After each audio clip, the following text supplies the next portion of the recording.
reasons I think women should be allowed to kill babies. Number one, I don't think life is that important.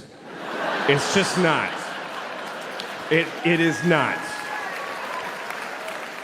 People get too excited about life. Oh, life, fuck you. It's not that. It's...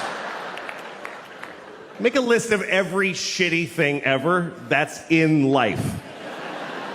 First time he does this bit, maybe the ISIS beheading is the funniest part of it. Right. There's a reason why he kept that in there. It's a little odd. Right. And so kept at it, and it's become this, it's a very long bit, but its book ended perfectly, and it includes what I assume were riffs along the way. And what's great about it is that, like you said, riffs. Because I imagine, and I'm not sure, but I imagine just, okay, Louis C.K., he's at the comic strip, he's doing this bit. The beheading thing isn't in there yet, right? I assume. And then just riffing it to think about beheading, and it's like, you know what, their faces, because the blood drains, and like all of that is hilarious. And like you said, he probably, that holding the head like this as opposed to like this, these are things that happen, and I want you to chime in on this. Two things cause these type of things to happen on stage. When I've written bits like that, when I've written new things just in the fly, two things. One, it's going really well, right? The crowd is loving it, puts me in a comfortable space. You know what? Ideas pop in your head. A portal to the universe, to the great ideas opens up, and they just, because everything's going well, they come in your head, right?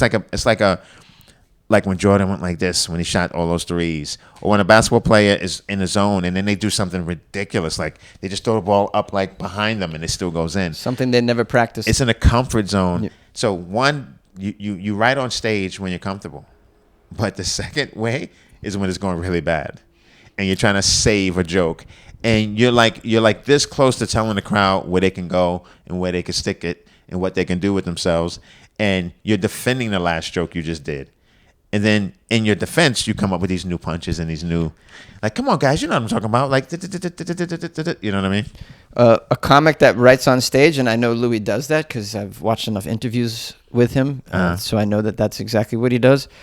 Those two ways to come up with the material, spot on, man. Same thing happens to me. It's either going really well, and then I tap into the muse or whatever you call that. Right. You alluded to this. The universe opens up. Something does happen, and artists have already talked about this. Artists from all types of art have tried to put a name to it. It's inspiration, whatever it is. It will come to you in those moments where everything's going really well. I don't know where it comes from. I just have to keep moving my mouth as it comes through me. Right. Because something good is going to come. So that's one way, and then you nailed it. When it's going bad, you just feel like, this is so, I'm going to make you, you're like, I'm going to make you, I'm going to will this. I'm going to make you guys see that I think that why this is funny. And then you just keep going. And you'll it's like beating a dead horse. Right. And something can pop out from that as well. Which is why good crowds and bad crowds both serve a purpose, because some of those like fighting for your life word bits or tags, whatever you want to call, some of those things that you, in the moment, you just did because it was like, you were just against the ropes. Sometimes those things stay in your act, and they become like real, like staples of your act.